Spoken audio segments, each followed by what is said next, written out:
Hello, welcome to my YouTube channel. A little bit about me. My name is Mr. Solkowski. I teach AP Euro. I teach AP World History.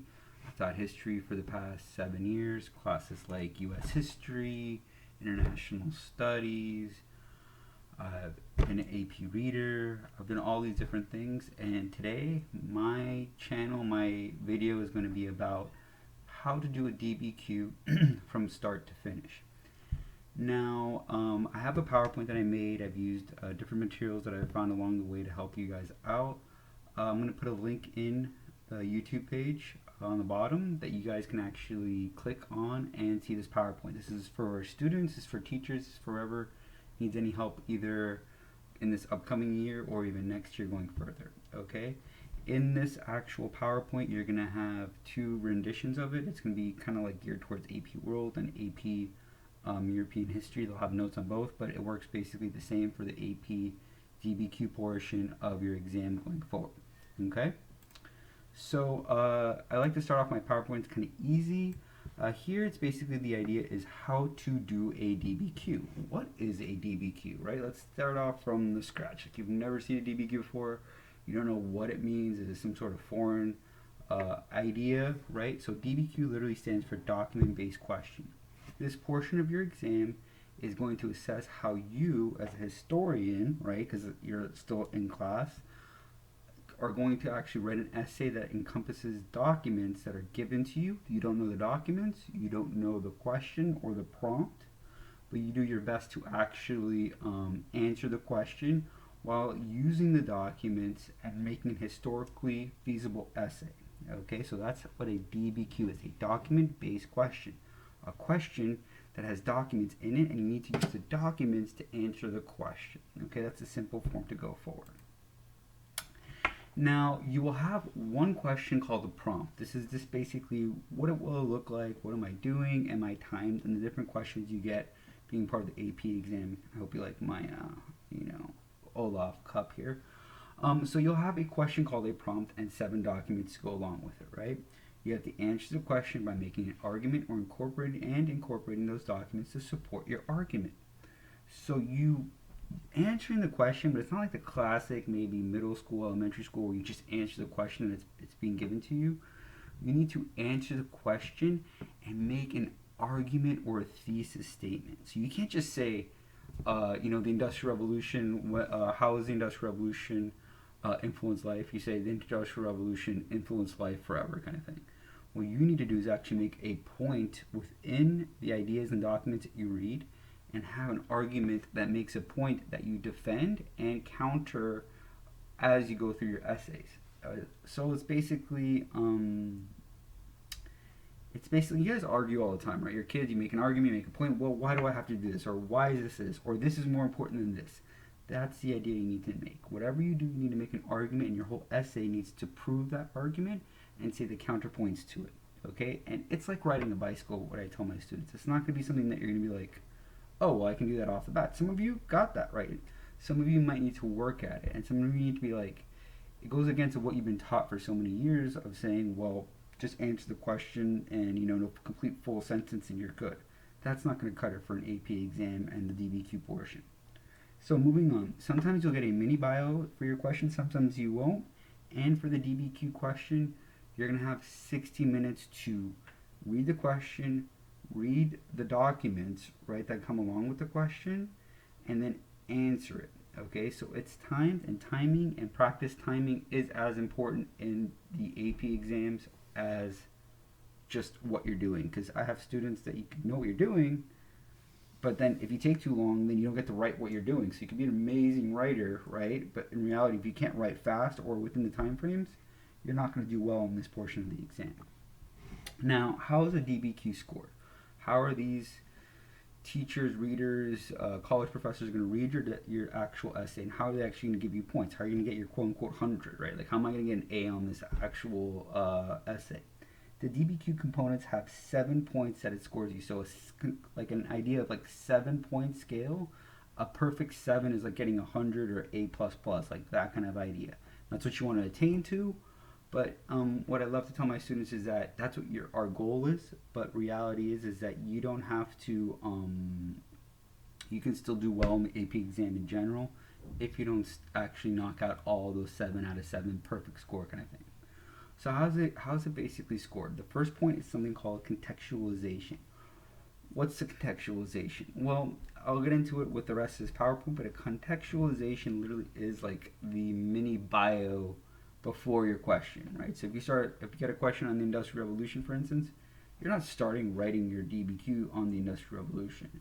You need to think about what effects influence the Industrial Revolution and what class you're talking about the influence of the Industrial Revolution, okay? We'll go into it with examples, but again, it's like riding a bicycle, and it's also, you have to know that you would have your whole year or all your material laid out, so it'll be a lot easier for you to see it. Right now, everyone's studying for this age or that test or this chapter, so you're very focused, but it's kind of a broad thinking a little bit when you're doing a contextualization compared to what you've been working on all year, and that's just something to understand as you go forward. But usually it'll be like the next theme in history and the one that happened before. That's kind of like how to think of a contextualization, how history kind of links up together like a long story. Thesis. So thesis is 1 point. So this is important because this 1 point for your thesis, it's kind of counterintuitive because you're like, oh well, Mr. Sokowski, I can make a thesis and an argument, blah blah blah. Like I don't need to have it. It's just 1 point. Yeah, but this 1 point is super critical because this 1 point connects points throughout the rest of your DBQ. If you don't have a strong thesis, then the evidence that you use in your DBQ, your document-based question, doesn't get credit. The analysis, the actual arguments you're trying to make to have this evidence support one side or another, whatever point you're making, if you don't have a point to make, you don't only lose the point in the beginning, but you lose points throughout your essay because your essay has no real direction of what it's proving. So working on a thesis is the backbone of your essay. If you don't have a strong thesis, you're most likely not going to have a strong essay in total. You can get points other ways, but reality is it's not going to have a foundation or anything to kind of prove, and you'll see as we go along with the PowerPoint here of what I'm talking about. 3, supporting your arguments with 2 documents. So you need to at least pull 2 documents that they have and support an argument. And again, if you don't have a thesis statement, you don't have an argument, right? A thesis or an argument. A thesis and argument are interchangeable. If you can't, you need to get 2 of those documents and support it. But if you don't have anything to support, you don't have it, right? 4, supporting the argument with at least 2 or more documents. That's where you get another point. So you really, what I love to tell my students is you get 7 documents. Go for using all 7 documents. Don't just cut yourself short. Technically, you get credit for using 6 out of the 7 documents. So, Mr. Skowski, why do I have to use 7? Why don't I just use 6? You go for 7 in case you misquoted, you misrepresented, you said something wrong. That 1 extra document, use it because it's insurance. It's insurance for counting for the 2 documents that go for your thesis statement. It's insurance in case you misquoted the Industrial Revolution and you said French Revolution, and it's completely makes your argument null and void kind of thing. So that's why you want to go for this idea of supporting your argument with 2 and going for all 7 documents. Hippo Strategy. This is a strategy you can find online. It's everywhere. It's basically what I use with my students. It's basically a tool that you need to practice of how to do analysis of documents. I can do a video if you want of that to help you guys out. But reality is that you need to learn how to do an analysis of the documents, and that's going to be something I'll save for another PowerPoint or another video for you guys to do. But reality is that this is how you do an analysis of the documents. You don't just say this document says this and that's my analysis. Deep analysis for AP, they're really looking for something beyond of what's the document saying. So if they give you a image or something, you're not just saying this image is of a person standing there. What you really want to do is say the surrounding of it, right? The historical context, the intended audience, Hippo. What's this document intended for? Was it for the nobility? Was it for the peasants? Was it showing some action? Was it showing some consequence, right? P for POV, right? So POV is like the point of view of it. If it's nobility addressing the common people, right, the peasants or something like that, then the point of view would be from the nobility's view on the peasants, and there's biases in there. So that's something you want to point out. The person writing the document's not going to say, well, I'm biased towards peasants. No, they're going to have their point of view, which is their point of view, and you, as a historian, right, because you're doing this as an historian writing this actual essay, can say, hey, that's biased. Of course he's going to want to have the things stay the way they are. He's part of the nobility. Why would he want anything to change? What would be the point of changing it? If he changes that, then he loses his power, his wealth, his land, whatever. So that's kind of like something you need to learn how to do. POV. And then purpose. What's the purpose of this? Is this to reinstate his power? Is this to have a reform? Is this to, punish people? Is this to bring people up? Is this to share the wealth? Is this to share religion? Is this to share politics? Anything it can be. What's the purpose of it? And then O of Hippo, which is not stated here, is anything that's outside evidence. So this is where it gets to the AP level, which is a college level class that you're in. If you're watching this video, right? So O stands for outside evidence, and the best way to state that is that you get 7 documents, use all 7 documents, and then in your grand knowledge of things while you're doing a 60-minute portion of an AP exam, what you want to do is find one piece of outside evidence that's not stated within the documents or on the documents or in the question prompt or a mini bio or whatever it is, and you want to get something that's outside that you intertwine into your essay to support your argument or your writing or your counter argument as you're writing your DBQ. Now, for instance, Industrial Revolution, if you had a bunch of documents on labor and factory life and textiles or all this random stuff, and they never mentioned, for instance, the economic ideas that were flowing during this time, such as like an Adam Smith. This would be the perfect time to use my famous Adam Smith and his very famous work, The Wealth of Nations, on dropping in evidence. And The Wealth of Nations, which stated the free market system, the ideas of capitalism, was the quintessential essence of the market and the factory life of owners of the factories and mines that wanted to contribute to this idea of a free market to control the economic situation of that time. So you see how I said Adam Smith, I said the work that he's famous for, The Wealth of Nations, and in this work of The Wealth of Nations he talks about the free market, which is the idea of an Enlightenment idea, which basically is the essence of capitalism today. If you need to know what capitalism is, Euro or world history or US history or any kind of history, because that's basically a huge economic system in any kind of history. So that'll be the idea of you name it, you explain what it's about. You don't just drop it in, because you don't drop it to Adam Smith, you're not just going to get, well, boom, Adam Smith, I got it. And then you want to see how it links into whatever idea and how you're going to spin it or make it work for your essay. So that's the outside evidence, okay? And then the idea of, if this is the part I love to tell my students, if all that stuff before 1 through 6 wasn't complex enough, guess what? You need to make it complex. And you're like, what do you mean? Like, I thought this was complex. Is it understood? Yeah, if you get the foundations, you still will do well in the AP exam. You can still pass the AP exam. You can still get those higher 4s and 5s of how it's scored. But to get the full points of it, you want to go for this complexity point. So when you're writing your contextualization, for instance, and then you write your essay, you add in so much outside information, and then in your conclusion, you do something called a synthesis, where you say the next period of history. That's the complexity point. If you say your thesis statement and there's a counter argument to it, and every time you're making your argument, you say the counterpoint to it as you're going and talking and making sure that your point is always valid and the number one thing on top.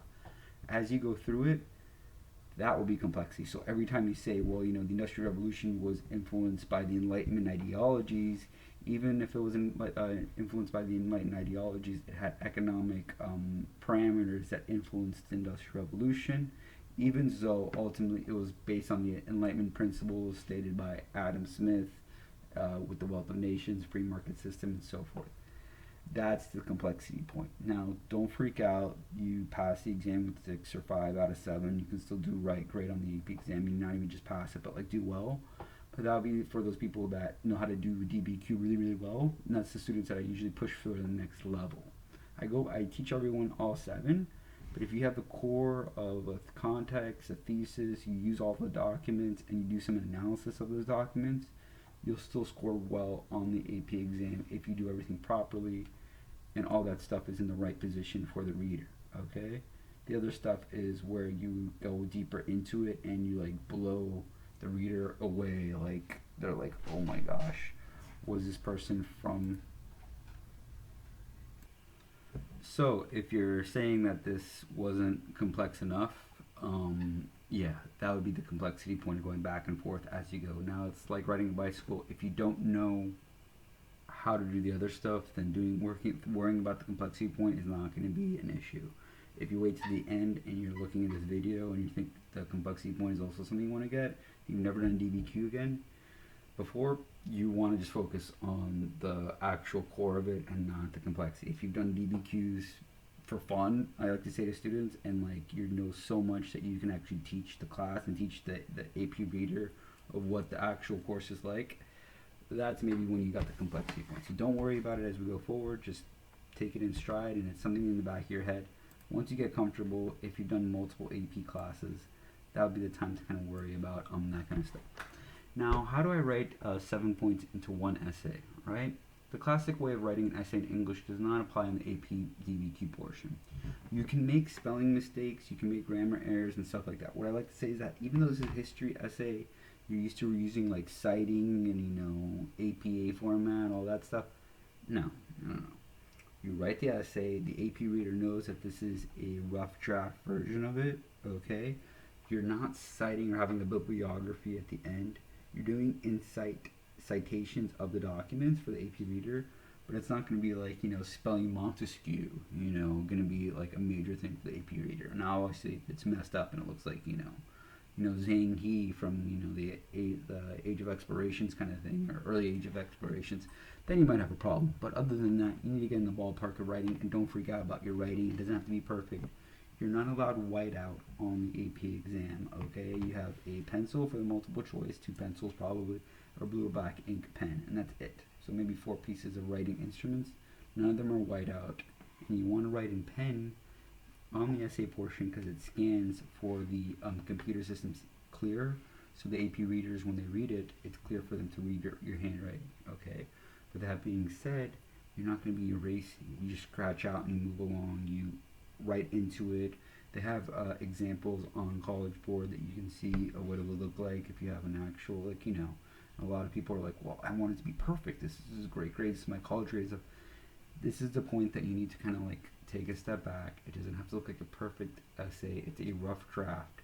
They're not expecting you to rewrite the Constitution as a high school student in 60 minutes with constitutional documents.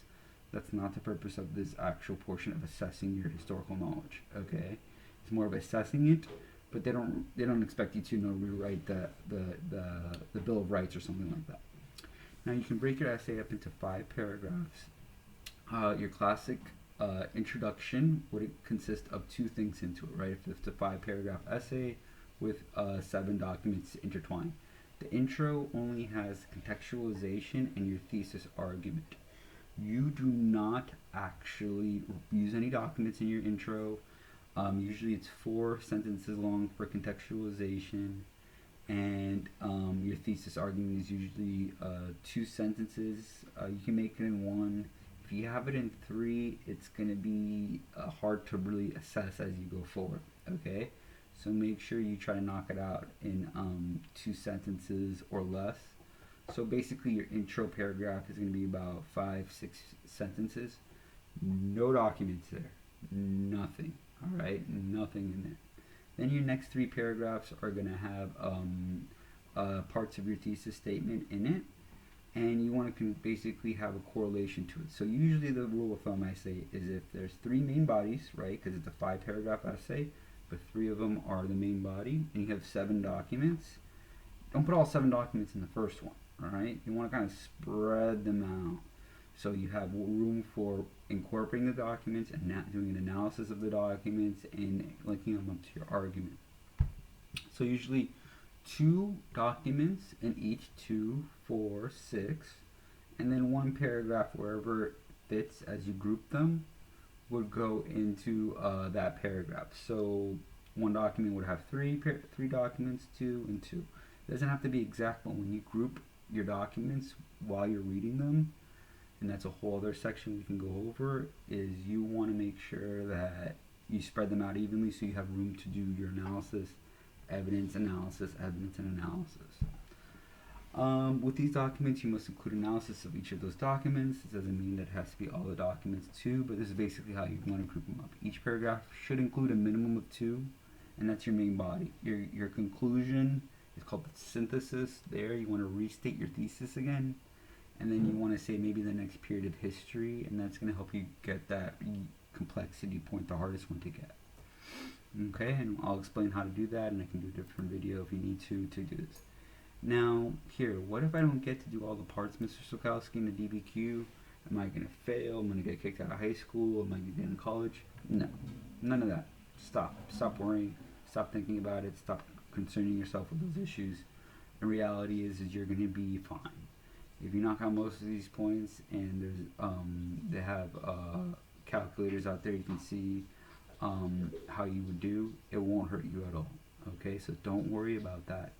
If you don't feel like you got, like, you know, a contextualization, like, you can still do well in the exam, and it's a work in progress. It's a lot to put on a person. Historians, no matter how good they are, this is a time crunch for me or them. So if someone's saying, oh yeah, I can do this in my sleep, I don't know, like, just don't realize that this is a hard thing to do. So don't feel like if you don't have a point or you don't hit a point or something like that, it's going to be like the end of the world. You're good. You're in this class. You're doing something that's tougher than normal classes. Be proud of where you are. Now, when you're doing your time management, you want an hour is to do it. So you really want to do 15 minutes to be able to read the prompt, the question, really read it, think about what it means, what it's asking you, make sure you're answering it properly, and then annotate and read the documents. You want to hippo the documents. I'll do a video for you how to hippo them. I'll do a video of how to work better on these sections as we go. This is just a general deep overview of a DBQ, only one section of it. If you have any questions for that, I'll be writing and reviewing stuff for you guys going forward. Now, while you read the documents, start thinking of ideas, general arguments. You're kind of brainstorming a question in your brain. You're brainstorming the question and thinking of your thesis argument as you're reading the documents and saying, how am I grouping this? What's the point of it? Where can I have this? And kind of thing. And that's where I have this great. They have this forever and a day. You can look this up. Sprite. Sprite is basically breaking down every part of any history into 5 sections, right? Yeah, 6 sections. Sorry, I'm doing a long video here. 6 sections, right? So it's social documents, political, P, religious, intellectual, technology, tech, and economics. Now, usually I tell my students it's social, political, and religious ones. Those are usually the ones that they incorporate as your grouping. So you're gonna have a group of social documents, a group of political ones, right? Like talking about kings or governments or whatever. Social ones of social classes and stuff like that, and religious, you know, Martin Luther, or, you know, Age of Exploration, or if you're doing AP World, it's like Islam or something like that. Those are going to be your 3 major groups. The only times that you would have like economics or technology is usually the age. So the Industrial Revolution is a good one. You probably have economics and technology because those are big motivators there, more than religion, really. Or maybe the Age of Imperialism, you know, economics is a good one. If it's like the Renaissance, that's intellectual, right? Or the Enlightenment, that's an I for intellectual. But most of the time, maybe 90% of the time, you're going to be doing like those 3 social, political, and religious groupings of your documents. So while you're writing your DBQ, while you're reading your documents for your DBQ, I tell my students, put a little S if you think it's social, and put a little P. You can tag it up S, P, R, right? Or just do S or P, R or P. And at the end, when you're ready to group up your documents, you say, okay, well, I have 2 social ones, so that'll be a good social paragraph. I have 3 religious ones, so that'll be my 3 documents in 1 religious paragraph. And I have 2 political ones, right? Or if I said social, political. So that's basically how you group them up. 2 political, 2 social, maybe 3 religious. or like, sorry, now my hands are all messed up. Too religious or three religious, right? Or too political or too social. Those are usually how it's going to go with most of your AP questions in writing. So next up is how to create a context. Now, again, going back, if you like the video, hit the like button. If you want to keep watching, subscribe, all that good stuff. It's gonna help me make more videos for you guys. And I promise you guys 10 to 15 minute video, and I realize now that I'm at like the 25-minute mark. I'm sorry, I love what I do. So what you want to do is I will make a short crash course version of this PowerPoint. I'll make a crash course version of context, thesis, all that good stuff, and then I'll put them on the channel, and then I'll have one long version DBQ to learn the whole process and how it would look like altogether. So how do I create context? So contextualization is basically 3 to 4 sentences of the time period before. So the best way I love to tell this to my students is this. You get the French Revolution, right? Which you cover in AP World and you cover it in AP Euro especially. AP US, not as much, it does influence, but it's more centric on US history, A push, right? So French Revolution, you get a question on Napoleon Bonaparte or the Estates General or something like that in the French Revolution. You don't just start answering the question on the French Revolution, right? No. What are you talking about? That's counterintuitive. Why wouldn't I just start answering the question of where it's starting? What AP readers and everyone wants to see is your grand knowledge of the topic, right? Because you're trying to get a credit for a class that's in college, right? So you're basically telling this professor, hey, I know so much about your class that I'm going to show you what I know about your class. You're probably going to be reading my essay, and you're going to love it so much, you're going to give me credit for a class that I'm not even going to take. That's how I'm just going to bypass you, right? So it has to be immensely good in the essence of what you know, but not how you write it, right? So that's why I say focus on the content of it rather than the how beautiful it looks or your penmanship or the idea. Well, make sure it's actually legible, but perfect exclamation points and commas and semicolons, like don't worry about that stuff. You just write it's more about the knowledge base of what they're trying to assess. So going back to contextualization is you're showing so much knowledge of this actual course that you're going to start talking. You're like, okay, French Revolution, hold on to that thought because I'm about to get there, but I'm going to tell you all the stuff that I know that led up to the French Revolution, because that's how much I know about European history or world history or whatever. So you would probably start talking about the Age of the Enlightenment, right? Of how the intellectuals of Europe were doing philosophies and thinking about new ideas about society and equity and politics and economics, and influencers like Montesquieu and the 3 branches of government, or Locke and natural rights became the premise of equality, which were the foundations of the revolutions of the American Revolution, which later on inspired the French Revolution and so forth. Then that's when I start to address the question on the French Revolution. So you got to do about 3 or 4 sentences of what I was just doing. Then when you address the actual question, that's when you make your thesis that basically answers the question by making an argument. All right, and that's the next part of the next slide that I'm going to go over. So it's a build up before the question they give you of 3 or 4 sentences, and they have to have evidence in them, they have to have a time period in them, and they have to have an actual idea behind them, right? So you can't just say, French Revolution influenced by the Enlightenment. No, you have to say the 17th century, early 17th century, 17th century, probably 18th century, early 18th century, right? Like, don't get mixed up with those things too. 18th century had the ideas of equality, such as, under Montesquieu, or under Locke's ideas of natural rights, and Montesquieu's ideas of the branches of government, and then how that was located in Europe, right? So you want to say a time and a place of your context before you even get to the idea of your thesis, which answers the actual question. Okay, so that's like, now breaking that down, the easiest way I can say this is that, when you watch a movie and you're watching the movie, do they just jump right into the characters and say, okay, you know, and you're in the middle of like the climax or whatever the people are fighting, and you know, no. They usually give you a backstory, from romance to comedy. They give you a little backstory about the person's life, where they've been, who they were, how they grew up, blah blah blah blah, and it builds up. So you get a backstory or an intro before they address the question. So that's what the contextualization is. It's like the background, or like, you know, you see a movie, a commercial for a movie. It's like the commercial for the movie. It's like the build up, but they're not going to give away their best stuff in the beginning. That's kind of like what you're doing with this.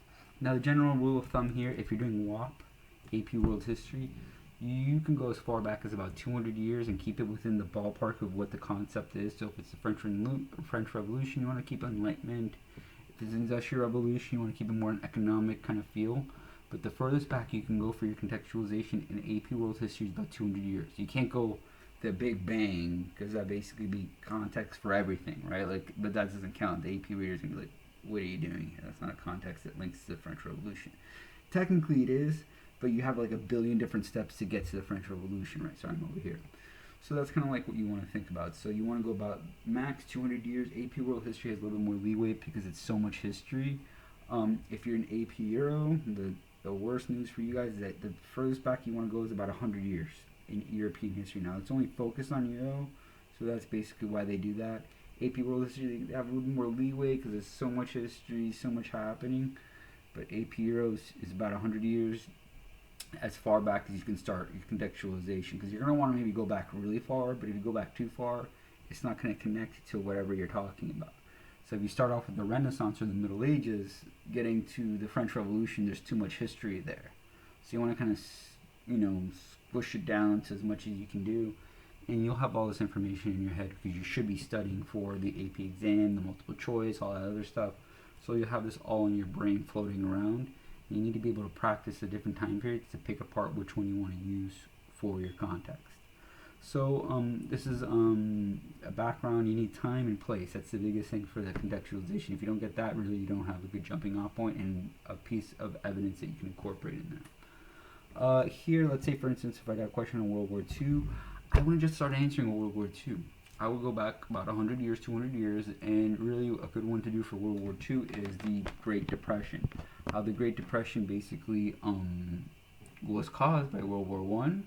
So the major World War One, right? The major war of World War One, right? Contextually with Archduke Franz Ferdinand, the Lusitania, all that jazz, really created this huge epic cost. The reparations that were put on the Germans after World War One, and the issues of the stock market and Great Depression really created this huge void in the world, which you'll learn hopefully with your teacher.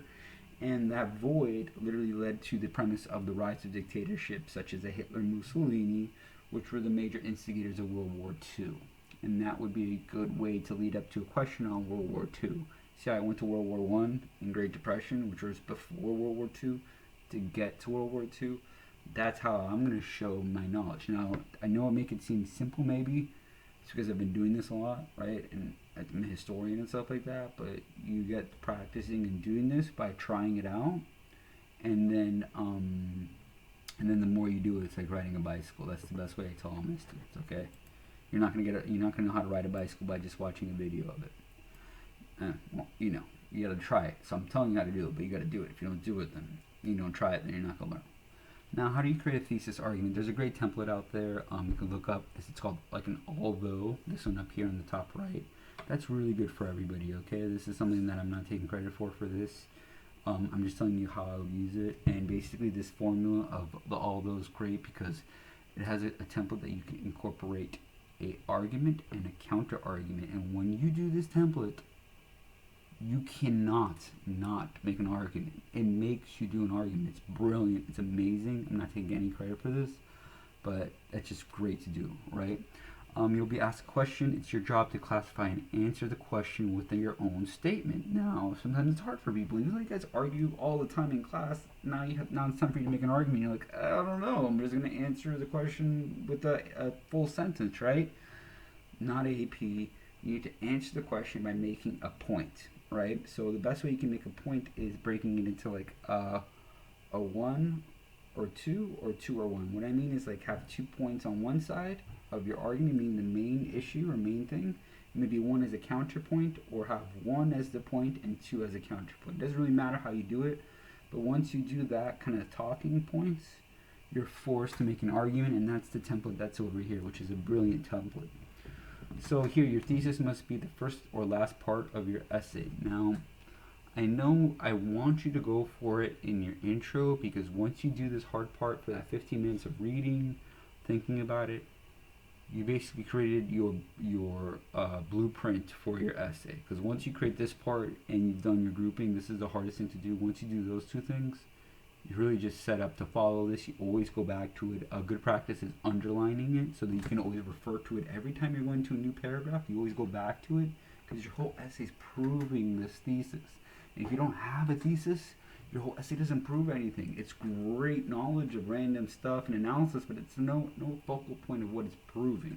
And how do you prove this is when you organize them as Sprite, right, the different categories, you can easily say social implications were more important in the Industrial Revolution than religious implications.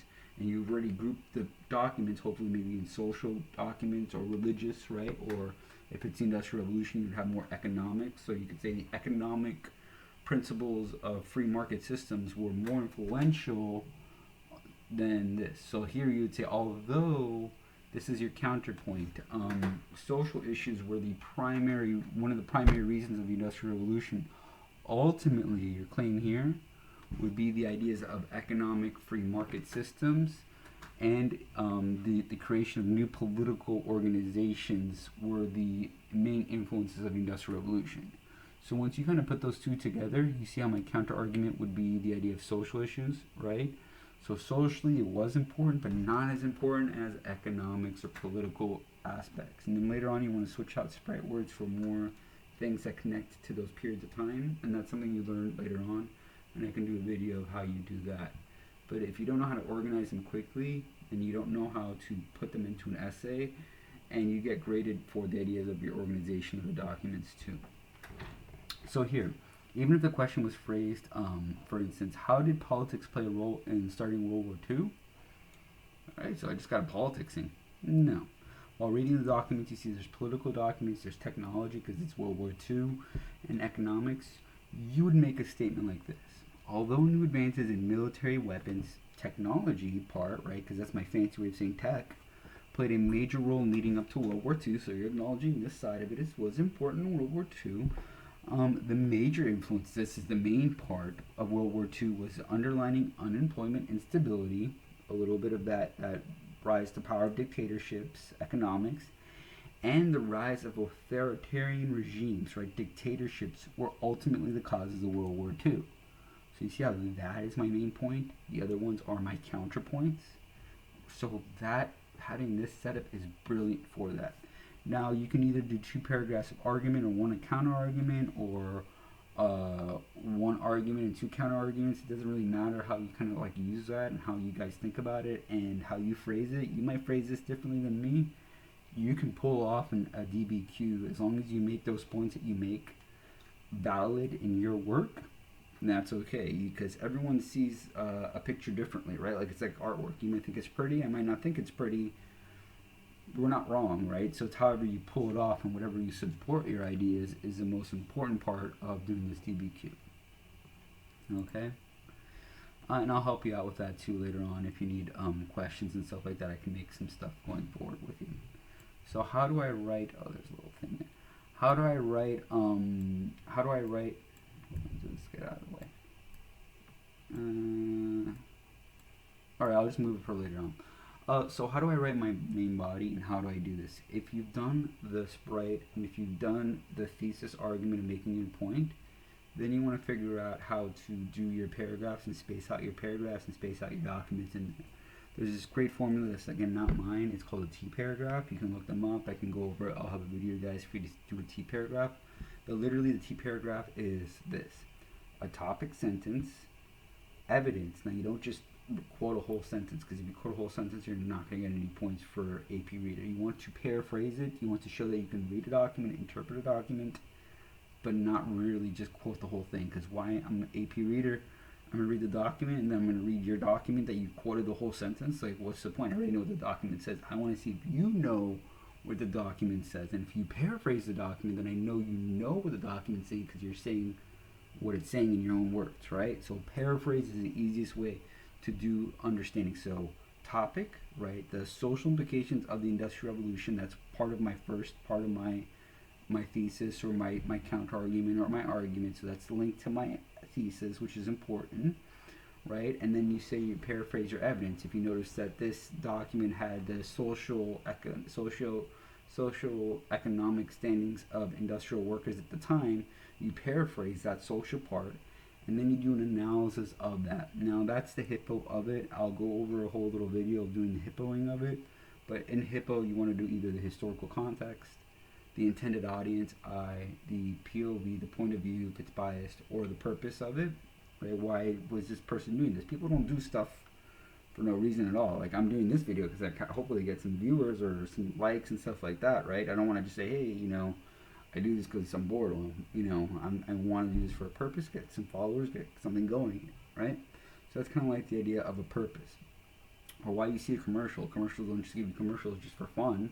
They're trying to sell you something. So there's a purpose behind everything. There's a purpose of why you're taking this class. You're taking this class not because you hopefully like history, but like you're not saying, well, you know, I'm just going to do this class and be happy. Hopefully you pass the AP exam, you get college credit, even if you do well on it and the college doesn't accept it. It still looks great on your resume, and it'll put you above everybody else. So don't just get discouraged if you like a college and they don't accept the 3 or 4 or 5 even. That's not the point of this. The point of this is to do well on that, so it looks good on your resume, because your resume of your student, your high school career is applying for a good college, right? So one paragraph here, you want to incorporate outside evidence, and the best way to do a T paragraph here, and the analysis is something you need to learn with the Hippo document, which I'll cover, is the idea is that you started your topic sentence and beginning and basically writing throughout the main body. You must do this from start to each body. So every time you do a new main body or 3 bodies, you want to go back to a topic sentence, and each topic sentence must be part of your thesis. And that's why you want to underline your thesis, is you're always going back to it to refer to it, and your whole essay is connected and woven into that thesis. So your essay doesn't just scramble off on the side. You guys can be really smart and just write, but your writing goes so far out there that it never really addressed the thesis, and the thesis addresses the question. In essence, you're always answering the question, which is a thesis that's created. So a T paragraph here would be the idea of a topic sentence, then the evidence, you paraphrase it, analysis of it, which should be the hippo part, and then you say another evidence, paraphrasing, you know, document 3, 4, whatever, and then analysis. And this T paragraph would have 2 documents, evidence with analysis there. That's how you get the tying it into the topic, and that's how you get the points. Here, this is one using outside evidence. This is topic sentence, evidence, analysis, outside evidence, and analysis. Once you say your topic sentence, you don't have to keep repeating it throughout, but you need to show the reader, hey, this is a part about economics I'm referring to. This is not just some random part of, you know, money. And then here, this is one where I would have 3 evidences in it, right? 3 documents. Topic, evidence, analysis, evidence, analysis, evidence, analysis. And never, ever, ever, ever start with a document in document 1. You want to paraphrase the document and then cite the document in quotes, doc 1 behind. Look at the AP examples on College Board. I'll go over that in another video too. But look them up. It's not, you don't start it in document whatever, because when you do that, you're basically saying the document's making your argument for you, and the documents don't make the argument. You make the argument. The documents are there to support you and your voice, not the other way around. The documents are not your voice. As soon as you start in document this, then that becomes the argument, and you get lost in the background. But when you say the social implications of Industrial Revolution were major points cited in document 3, then that document is supporting my voice, and then I do the analysis of it, right? That's the idea here, that the documents are supporting you as a historian, making a historical point, rather than being your voice and saying the history speaks for itself, right? This is because you don't want to lose your argument. Here, examples, some ways you can do it too. These are ways you can look them up. John Tyler, an English writer, said, and then you can kind of quote maybe a phrase. I would quote maybe a couple of words for each. Don't quote a whole sentence, because then your whole DBQ is just quotes from documents that I've already read. So I know what they say, so you quoting them, you're eating up time and spacing and stuff, and teachers know that you're just trying to get away with writing the full essay. You're not really writing it, you're just copying and pasting. Anyone can do that. Or here, Dominican monk in Florence, describe blah blah blah. So those are some here, you can look up the videos. This is the Hippo document, little Hippo. So historical context, I'll go over that as the analysis section in another video. Intended audience, and I'll go into more sections of what's more important. Purpose, POV, and outside evidence. This is something you can download on my Teachers Pay Teacher site. You look it up, click on the thing, click on the actual link, go to my store, it's how to do DBQ. You can grab this, rip it off, and then you'll see my whole sections. You can listen to the video over, do whatever you need to do, or skip ahead, or whatever you need. The main ones here, though, for you to know is the ones that pop out the easiest are two, which are the intended audience and the point of view. If you can do an intended audience of a document or the POV of a document, you've done deep analysis. Like, you've done analysis that just pops out to the AP reader. Like, if you say that this document that was created in the Industrial Revolution was intended for the masses because it states that the ideas of equality, you're talking already way beyond the document of that's given to you, right? Or if you could say the POV of this was written by a noble towards the peasant people, you're basically going beyond what the document's saying, because the document's not going to say I am a noble talking to the peasant people and trying to keep them oppressed. No, it's going to say, I have the rights that were born to me, I was born into this is the way society is, it's tradition, blah blah blah blah. But he's never gonna say I'm biased because I don't want to lose my money. Like, no one's gonna ever say that.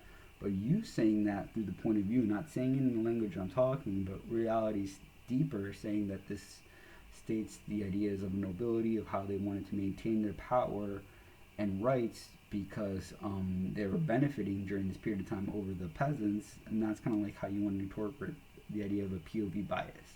And if you can do either of those two for one document or a couple of documents, at least 3 documents, you guys will get the deep analysis points. Now, the last thing you want to do is conclusion. The conclusion is important. Basically, you want to say your thesis a little differently.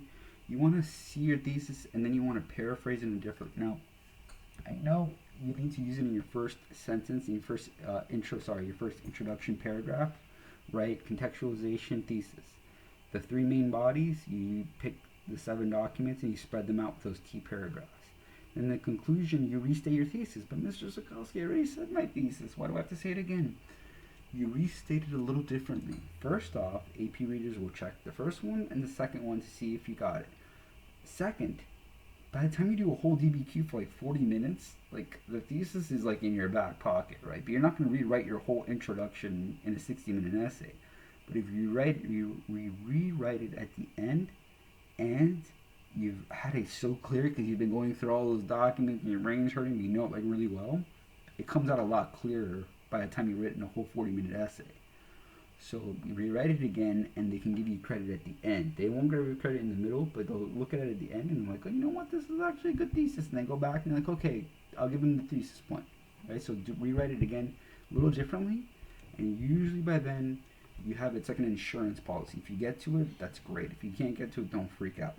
And then the last thing is this called a synthesis. All right. Now this is more of the complexity point, and then I'll go into it. It's also called a unicorn point of how to get that complexity point. But the synthesis literally is like, so you know how I said a contextualization is like 100 or 200 years before the question they give you?